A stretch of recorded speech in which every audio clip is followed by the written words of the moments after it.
ওয়াদি আল জিন, যেখানে ঢালুর বিপরীতে ইঞ্জিন বন্ধ থাকলেও গাড়ি চলতে শুরু করে। ইঞ্জিন অফ থাকলে গাড়ি ঢালুর দিকে চলে, একথা আমরা সবাই জানি। কিন্তু ঢালুর বিপরীতে উপরের দিকে যায় এমন কথা খুব কম মানুষই শুনেছেন। তবে এটাই বাস্তবে ঘটে রহস্যময় ওয়াদি আল জিনে। সরেজমিন পরিদর্শন করে এসে ব্যতিক্রমী একটি রিপোর্ট পাঠিয়েছেন সৌদি আরব bureau chief Mohammad Abul Bashir.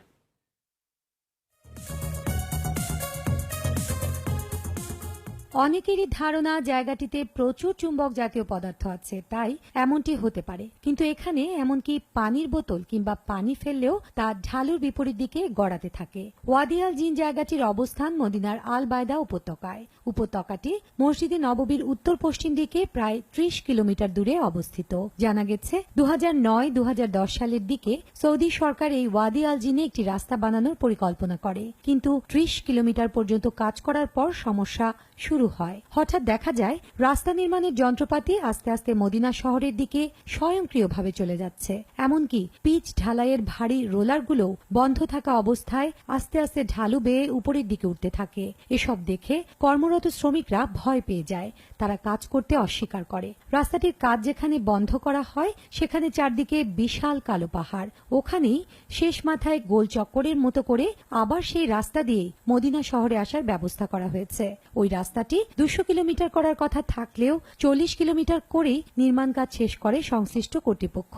৭-৮ kilometre জায়গাতে এভাবে স্বয়ংক্রিয়ভাবে গাড়ি চলতে থাকে। সৌদি নাগরিকরাও সহজে কেউ এই স্থানটিতে যেতে চান না। তবে রাস্তাটি সকাল ৮টা থেকে বিকেল ৫টা পর্যন্ত খোলা রাখা হয়। বিকেল ৪টার পর আর কোনো গাড়ি বা মানুষকে ওয়াদি জিন এলাকায় যেতে দেওয়া হয় না। এখানে যাত্রী নিয়ে আসা অনেক সৌদি ট্যাক্সি চালকের কাছে এ ব্যাপারে জানতে চাইলে সবাই মন্তব্য করতে অস্বীকৃতি জানায়। সৌদি আরবের কঠোর নীতির কারণে এই দর্শনীয় স্থানটি আন্তর্জাতিক নজরে তেমন ভাবে আসেনি। আর এই স্থানটি দেখার জন্য প্রতিদিন হাজার হাজার মানুষ সেখানে ভিড় জমান। ট্যাক্সি যে এখানে স্টার্ট ছাড়াই গাড়ি চলে, নিউট্রালে রাখবেন, নিউট্রালে রাখলে ১৪০-৪৫ পর্যন্ত।